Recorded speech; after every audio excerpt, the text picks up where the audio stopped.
Family didn't come to my child's birthday party because they are all sick, Dad said on the phone. I agreed, and we celebrated without them. Later, Sister posted a photo from vacation family together. So, I closed joint account, and now they begged. My son's birthday fell on a Saturday that year. We've been planning it for a while. Nothing fancy, just a backyard setup, a rented bounce house, a cake with dinosaurs on it, and enough balloons to make it feel special. He was turning 7, and he'd been counting down for weeks. Every night he asked if Grandma and Grandpa were coming, and of course I told him they were. I really believed they would. That morning, we were still setting up when I called my dad. It was getting late. He picked up and said they couldn't make it. Everyone was sick. He said some kind of bug. We all got it. Was all he gave me. No details, no apology, just that. I told him I understood. Hung up, and didn't mention it to my son. He eventually found out. When the cake came out, and the only people around were my wife's sister and her husband, he kept looking around like someone was late. Then he quietly asked me if his cousin was coming. I told him she might be on her way, but deep down I already knew. After everything was cleaned up and our guests had left, we sat in the living room and watched him put together his Lego set, and I tried to pretend that everything had been fine. I didn't want him thinking too much about who wasn't there, but when I picked up my phone, I saw a message that changed everything. It was my sister. She posted a photo on Instagram with the caption, "Finally." It was a group shot. Her, my mom, my dad, and their daughter, all smiling poolside, drinks in hand somewhere sunny. It looked like a resort, not even the kind of place you just stopped by. They'd obviously been there for a while. I stared at the photo for a long time, not because I couldn't believe they'd lied, but because of how casually they'd done it. Not even a phone call from my mother to pretend she felt bad. Not even a card for my son. Just radio silence and then a sunny vacation post as if we didn't exist.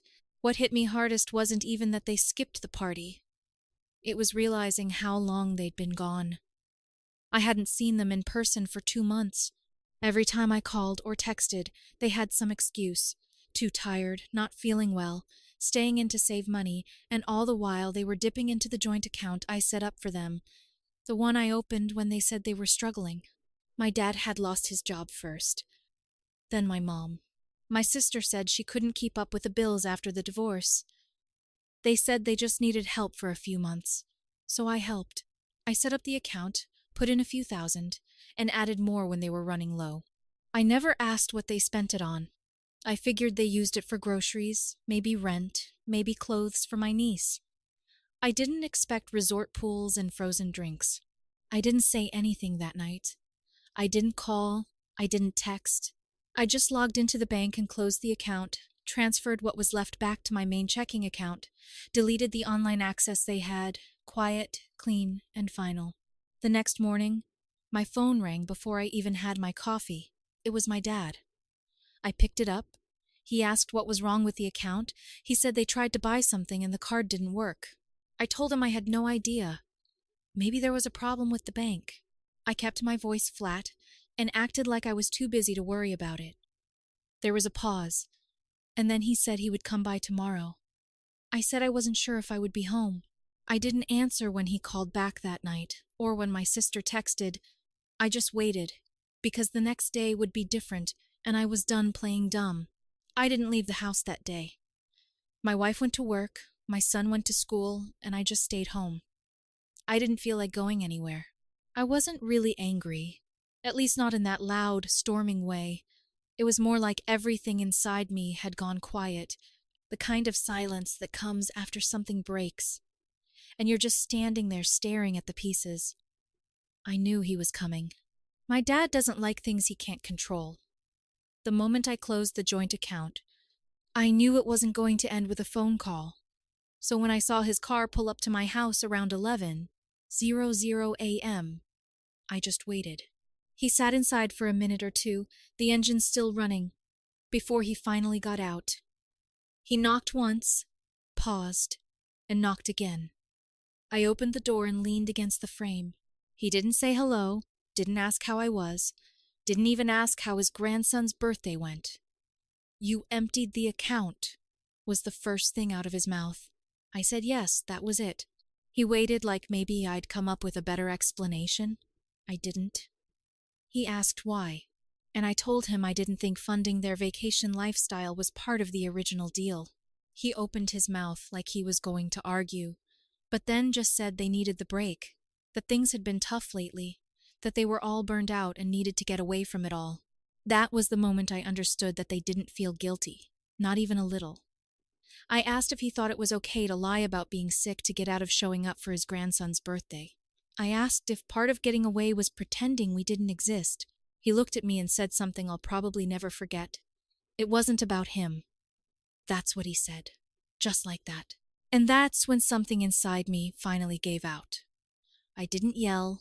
I didn't lecture him. I just nodded once, stepped back, and closed the door quietly. I stood there for a second after it clicked shut, and I could still hear him breathing on the other side. Then I heard his footsteps retreat and the car start up again. An hour later, my cell phone started buzzing. My sister was calling. I let it ring. A few minutes later, voicemail. Her voice was high and fast. She was angry. She said I was being dramatic, that it was just a vacation, and that I could have at least warned her before I cut her off. She said I had embarrassed them, that they couldn't even pay for lunch because their card was declined. She said, "We're family," like it was a weapon. I didn't call her back. Then came the texts. First from her, then from my mom. One of the texts from my sister was just a screenshot of a failed card transaction with a message, "Is this what you wanted?" Then my mom called. I didn't answer, but I listened to her voicemail. She sounded calm, but I've heard that voice before. It's the one she uses when she wants to guilt you into backing down. She said she didn't understand why I was doing this, that I must be stressed or confused, that she was deeply hurt, and hoped I'd come to my senses. She said it wasn't like me, that I was always the generous one, always the one she could count on. I sat in the kitchen and opened the banking app. I hadn't looked at the account in a while. I just added money when it got low. But this time, I scrolled through everything, page after page. Uber Eats, Amazon, Sephora, high-end clothing brands, hotel bookings, flights, a rental car in Scottsdale, spa fees, theme park tickets, and I realized they hadn't just lied about being sick. They hadn't planned on coming to the party because they were already gone. They probably booked this trip weeks in advance. All that talk about struggling, surviving, getting by after losing their jobs and my sister's divorce, it was garbage. They were living better than I was, and they were doing it on my money. And the worst part, they weren't even trying to hide it. Tuesday morning, I woke up to a silence that was already suspicious. After everything from the weekend and Monday, I figured someone would have shown up again, or at least tried to call from a different number. But no, just a quiet phone and an inbox that hadn't moved overnight. I should have felt relief. Instead, it felt like the eye of the storm. At 9:00 a.m., the first email arrived. Subject line: "Wow." It was from my sister. 3 paragraphs, no pauses, just pure typing and rage. She called me selfish, dramatic, and even threw in the phrase emotional terrorist, which was new. According to her, I not only humiliated the family, I traumatized my niece. Apparently, her card had been declined at a boutique near her hotel, and she had to call my mother to pick up the tab. She said my niece had been embarrassed in front of everyone, as if it was a crime against humanity. I didn't respond. An hour later, my mother texted me directly. Her tone was calmer, more manipulative. She said she didn't know what I was going through, but she loved me and hoped I wasn't spiraling. That word again, as if I was the unstable one for realizing I'd been milked financially. She said they missed me, wanted to have me over for dinner, that she was making chicken pot pie, that the house didn't feel like home without me. I stared at it for a while, then closed it, without answering. At noon, my dad texted just one line: "Let's talk before you make things worse." There it was. No apology, no concern, just control. That's all it ever was with him. Everything had to be done on his terms. At 3:17, "Miss, The group chat came to life. They hadn't used it since Christmas. The name was still Fam, which now felt ironic. My sister wrote first, "You really want to destroy our family over some money? Is that what you're teaching your son?" Then my mom chimed in, "We did not steal from you. We thought it was understood. We wouldn't have needed this trip if things weren't so hard here. You don't know what we've been through." My father followed, "This ends now. Call me." That night, I was sitting on the couch after my wife went to bed. I started scrolling through my sister's Instagram again. This time, I looked more closely at the timestamps. The spa photo, that was from 2 days before the birthday party. The seafood dinner with the caption, "We needed this," posted while we were cutting the cake. And then something hit me. I recognized the background in one of the photos. The pool chairs, the umbrella pattern, the yellow towel pattern. I'd seen them before because I paid for them. It was the same resort I took my wife to for our anniversary last year. The same one I booked for my parents' 35th anniversary as a surprise. I looked it up just to be sure, and there it was. Same resort, same luxury suite, same package. I checked the old booking email from last year. My login information still worked on the site. That's when I saw it. The booking for this trip had been made using my saved profile. Not just my account, my email, my old saved card information. They had literally logged into the same site I'd used, probably from my mom's tablet where I had once helped her order groceries, and used my anniversary booking as a template for their vacation. They didn't just spend my money. They reused the trip I gave them and made it their own. Around 8:45 p.m., there was a knock at the door. When I looked through the peephole, it was my niece alone again. She was holding a paper bag and a small gift bag. I opened the door slowly. She handed them to me and said, "Mom said you'd understand." I asked if she wanted to come in, but she shook her head and said she had to get back. There was a car waiting at the curb. Inside the paper bag was a slice of the same cake my mother always made for my birthday, chocolate with that orange frosting she calls signature. Inside the gift bag was a picture frame. It was a picture of me, my parents, my sister, and her daughter, taken 3 years ago in the backyard during another birthday party, my son's 4th. Everyone was smiling. My father had his hand on my shoulder. My sister was kneeling next to my son, the kind of photo you keep on your mantle. On the back, in my mother's handwriting, "We can still be this."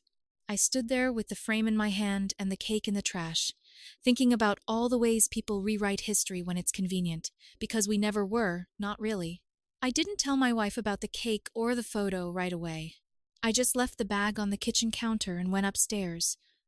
But she found it later that night, when she came down to get water.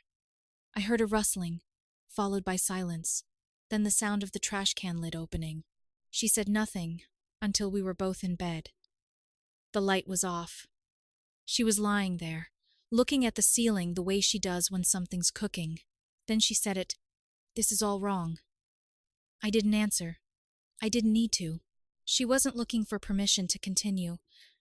You don't reward people for doing this. You don't let them slide. You don't let them crawl back in like nothing happened. Still, I remained silent. "You know what the worst part is?" she asked. "It's not that they took your money. It's not that they lied. It's that they didn't even think about what it was doing to you or your son. They didn't care that he cried on his birthday.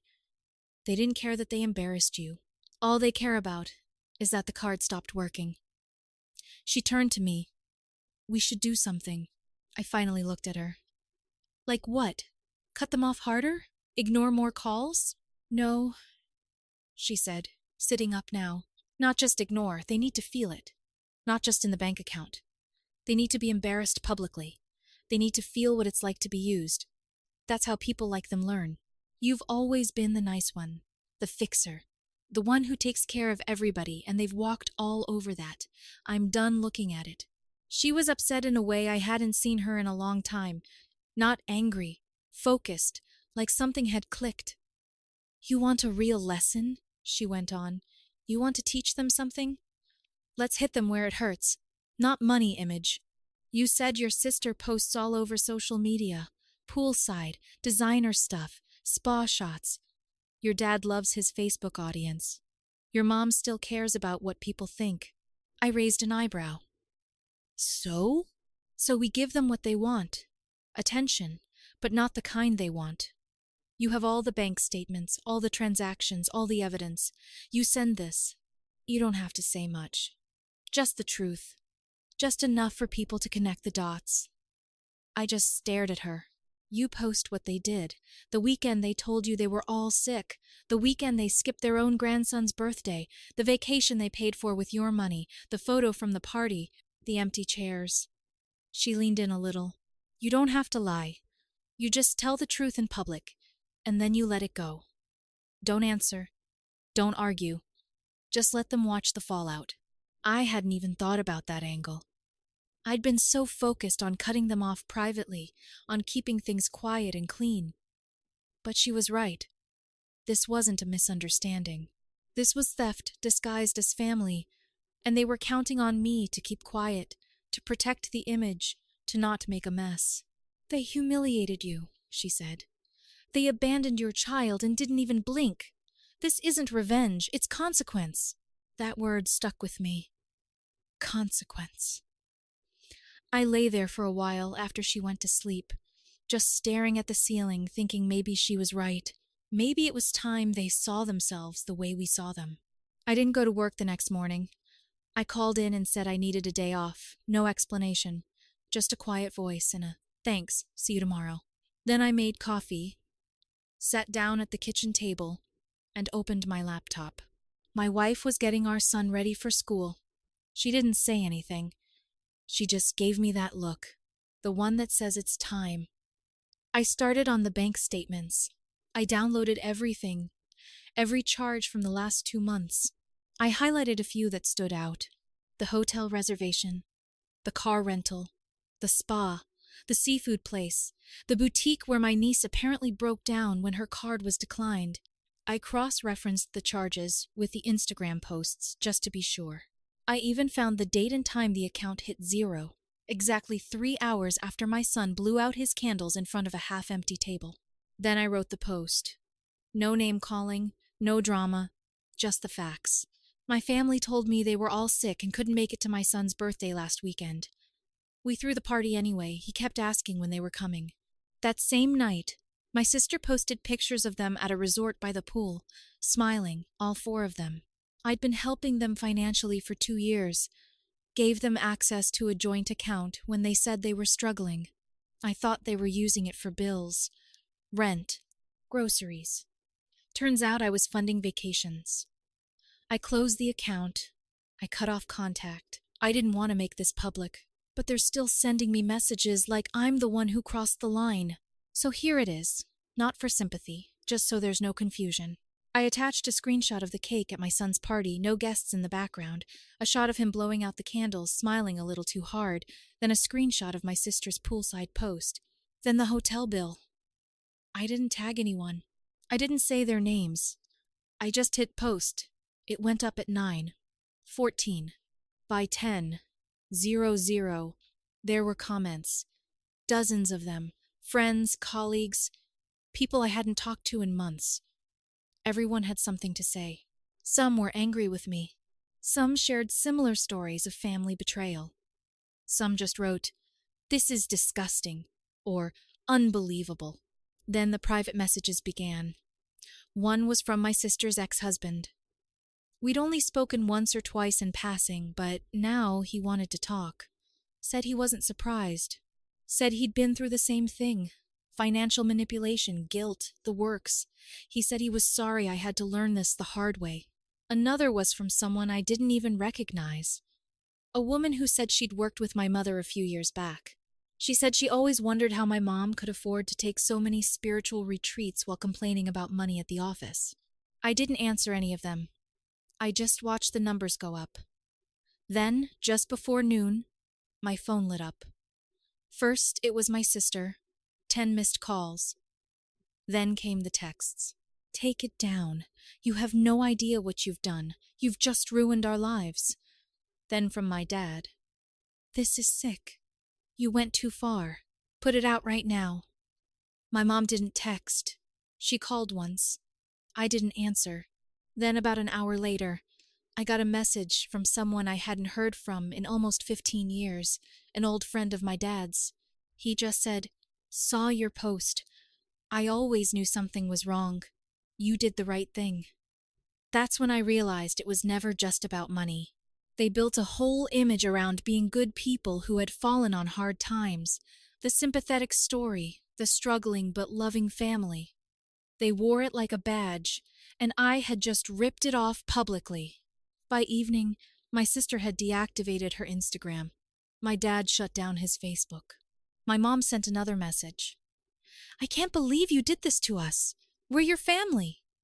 I stared at the screen for a long time before I replied, just 4 words. "You did it first." By the next morning, it wasn't just spreading. It was a wildfire. Someone had taken screenshots of the post and shared it on a local community group. Then it hit another, and then another. Apparently, people love a real-life soap opera, especially when it's happening in their own backyard. The comments weren't kind. There were people who'd known my parents for years. Others had gone to school with my sister. A few even remembered my niece from soccer practice. Now everyone had something to say. Around noon, someone dug up my sister's TikTok, where she'd been posting relatable mom content for months. She bragged about budgeting, mental health, being a single mom just trying her best. That same week, she was lounging by the pool on someone else's dime. The comments turned wild. People asked if this was how she was budgeting. One video was flooded with the word thief over and over. By the afternoon, her entire account was gone. My mom didn't fare much better. Turns out she'd been quietly running a small business page for her handmade candles. She used to talk about how they brought her peace. Someone left a review calling her a fraud. Others followed.